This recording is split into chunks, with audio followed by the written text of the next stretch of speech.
Hi guys, this is Nikhil from Techtree.com, and today we have for you top highlights from the Apple event at WWDC. So one of the most interesting changes that has happened in the Apple lineup at the WWDC event are OS 10 names. What has happened is, as you know, Apple has always had big cat names for their OS 10. For example, Snow Leopard, Lion, etc. This time, they have completely changed the lineup to names based on, where they stay, that is Northern California. And this time they've called it OS 10 Maverick based on the surfing location close to the place. Regarding the name changes, Apple's Senior Vice President of Software Engineering, Craig Federighi, said, "We don't want to be the first development team to be delayed by the lack of big cats." Jokingly, of course. Another major announcement from Apple from the event was regarding iOS7 for mobile devices.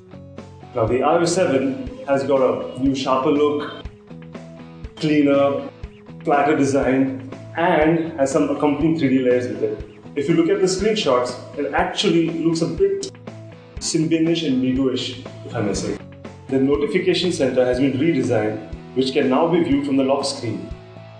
Moreover, the limit of 12 to 16 apps per folder has been removed completely. A new swipe menu has been added in iOS 7 called the Control Center, giving quick access to Wi-Fi mode, airplane, Bluetooth, flashlight, etc.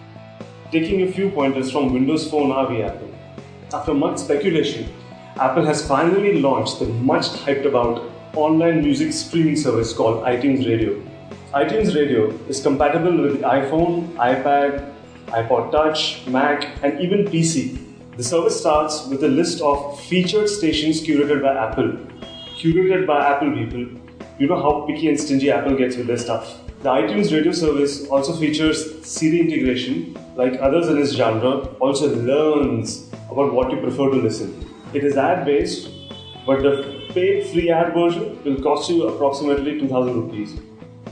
But wait, unfortunately, it's only for the US. In the not so happening news, Apple has made a lot of little tiny improvements in its OS 10 lineup, in its new MacBook Airs.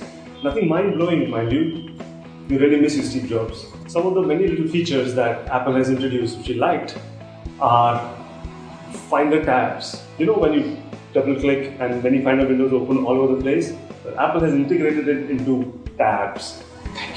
We now have multiple displays, where you can move menus, icons, work across multiple displays without assigning master. With the new updates, Apple has introduced easier integration with TVs, and Safari now has very heavy social media integration inbuilt into the browser. Apple has improved the search, and the search works quite hand-to-hand with the tag-based structure. So basically what Apple wants you to do is have your documents, images tagged correctly, so when you search for them, you find them easily. But really, who uses tags? Apple has also refreshed their MacBook Air lineup with bumped up specs. You can now expect 4th generation Intel iCore i5 and i7 processors. The difference with these new processors are you have a longer battery life, that is around 12 hours with the 13.3-inch MacBook Air and 9 hours for the 11.6 model. So this was a quick wrap up of Apple at WWDC event.